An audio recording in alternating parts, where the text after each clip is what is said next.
To convert an approved quotation into a billable document, open the sales invoice, click Get Items From and select Quotation. Series, auto-assigned. Date, set current date. Customer, pulled from quotation. Terms, example, 30 days. Payment, due date, auto-calculated.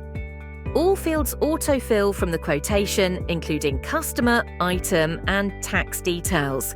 You only need to verify payment terms, due date, and bank details. Make final checks on product, pricing, and applicable taxes. It will be the default from quotation.